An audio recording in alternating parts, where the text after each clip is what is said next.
Hello, and welcome to Rose Play Presents, episode 89.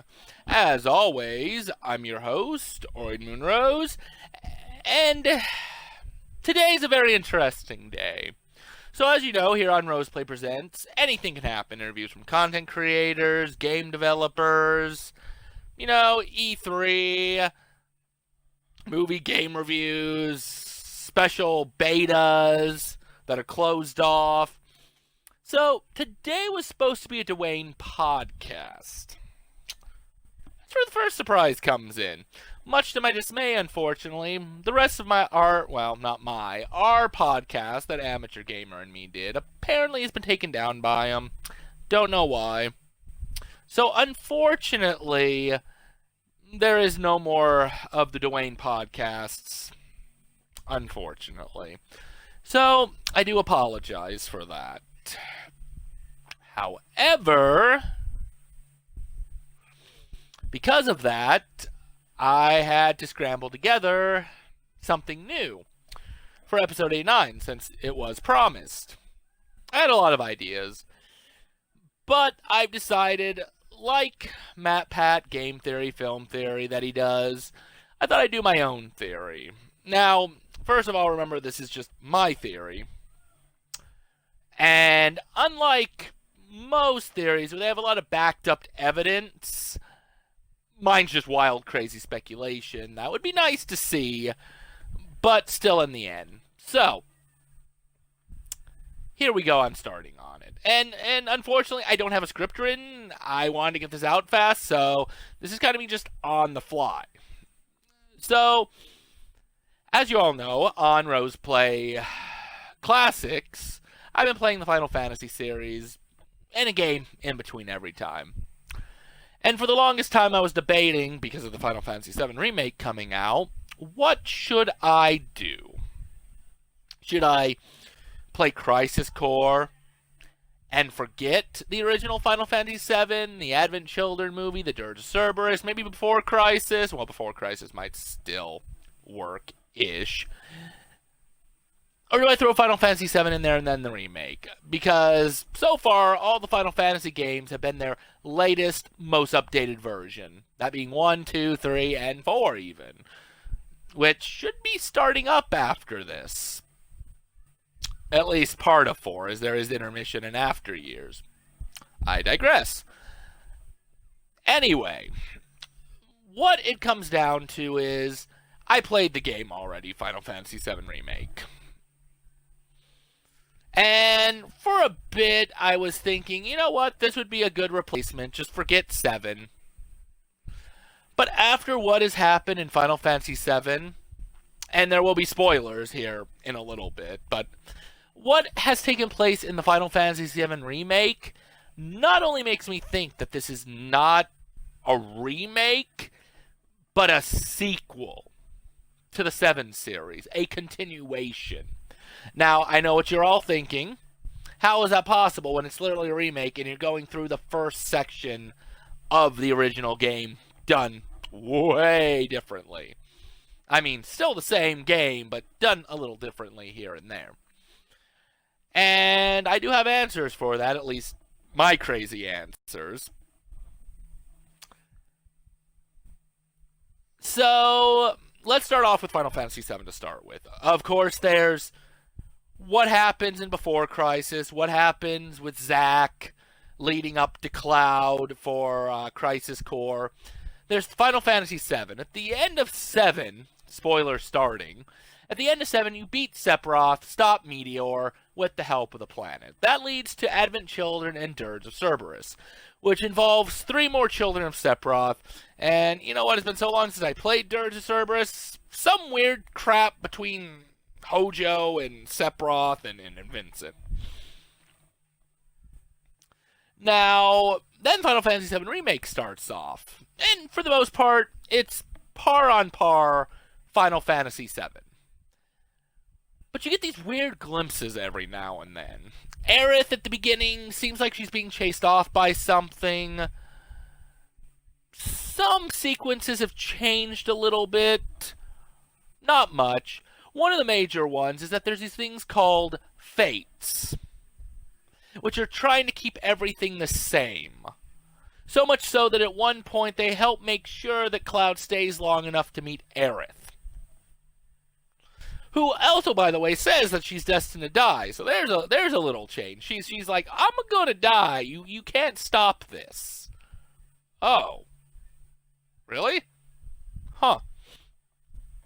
So the game continues. Weird little differences. Again, not too drastic.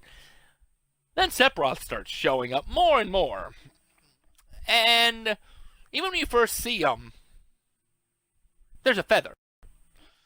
Now, again, this is crazy speculation, but I don't remember him getting his wings till really either towards the end of the game or even Advent Children. So why does he have wings now?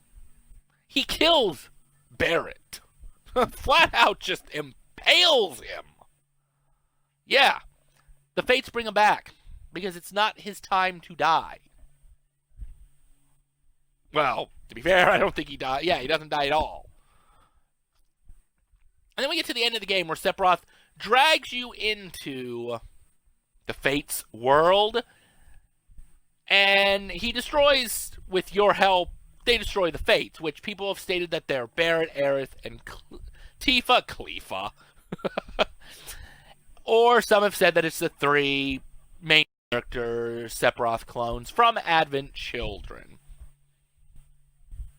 Now at the end, Sephiroth mentions, maybe this time, or I don't remember exactly what it is because, there's a lot to process here still, but he mentioned something about 7 seconds. And those 7 seconds are exactly how long it was between Aerith being found and being murdered. Maybe things can change. Now, I know a lot of people weren't too happy with the spirits, with the fates, and Square Enix has announced or revealed that they aren't changing the plot too much. Most of it's probably still going to play out the same. However, this is where I get into my theory territory. I think this Sephiroth that wants to stop the fates, wants to have his own fate in his hand, who, by the way, he mentions the events of the original Final Fantasy VII. I think this Sephiroth is the Sephiroth from the end of Advent Children, we'll say Advent Children, at the very least. This Sephiroth, because he's become one with the planet, time is irrelevant. Or maybe it's a different universe.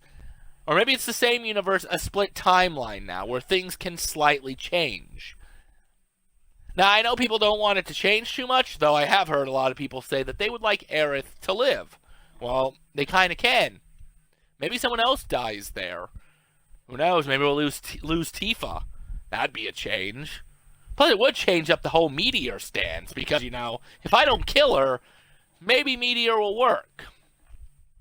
But my major theory here, guys, is that this Sephiroth is the Sephiroth from Final Fantasy VII, from Advent Children. And that this is him trying to redo it. And this is why things are just a little bit different. I know a lot of people, again, are against this. I am all for this.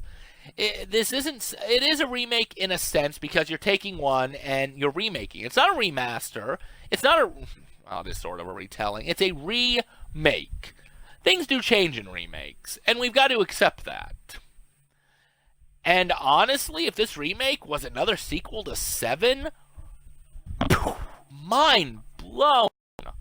The fact that this Sephiroth is more knowledgeable, the fact that Cloud's been in the live stream, so maybe he could feel a little bit more than he did before. I don't know. But that's my theory, guys, is that this Sephiroth is the previous Sephiroth. And because of this, for Roseplay Classic, I will be playing the entire Final Fantasy series, because I believe the remake is a sequel. Is it a crazy theory? Probably. But it's my theory.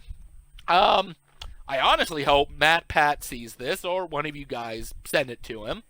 Maybe he has a thing that can back up my theory, or a thing to prove that this is a sequel and whatnot. It'd be neat to see him do something Final Fantasy related on the channel. Heck, maybe I'll send a link to him and see if that's interested him all. So in case I do send a link, hey Matt Pat, I know the theory wasn't that long. My evidence isn't that great. I mean, if you look through the game, there are subtle hints leading to the fact that this is a Sephiroth that knows more and whatnot.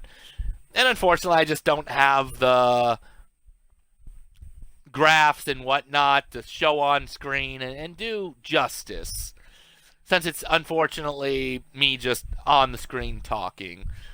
And I'm not going to make this too long because it just continues on being me repeating myself, and I don't want that either. Or at least I don't want that much. Obviously, I'll probably repeat myself. But there you go. Final Fantasy VII, a sequel to the original set of games. Is it? Is it not? Comment in the section below. Share. Let's talk about it. I personally think it is. Some evidence that it's not. I'm up for it. I'm logical. And also, I apologize if this isn't as scripted as usual, and it's me just kind of on the fly. Yeah. I was hoping for the DWAAN Podcast, but I had to get something out, and this was a last-second thing. So I apologize if this seems really off from my normal videos. But if you guys like the theory, I do have one or two more. And I could get more. We could do mini theories where it's just crazy Aurian talking about his theories and how they're not right and nobody agrees with it. So, along with all the other bad news, the stream cut out. So, I had to come back just to record an ending. So, I'm not sure where it cut off. So, I'm going to kind of cut it off on the last part of the video and combine these two together. But next time, we're going to delve back into the past with none other than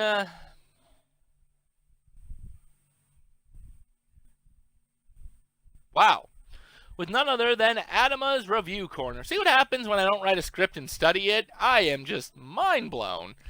We're going to come back with another episode of Atama's Review Corner to show my humble, or not so humble, cringe beginnings into the life of YouTube as we near the end of the series.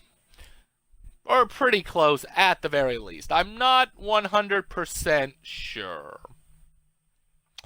I also don't know what episode it is, unfortunately, again, due to the lack of, scripting. Thereof, lot of lack. But, anyway. Until next time. Remember. Keep gaming. Never give up. And don't worry. Atama's Review Corner will still be there. That, unless something deletes the channel. That'd be great luck, wouldn't it?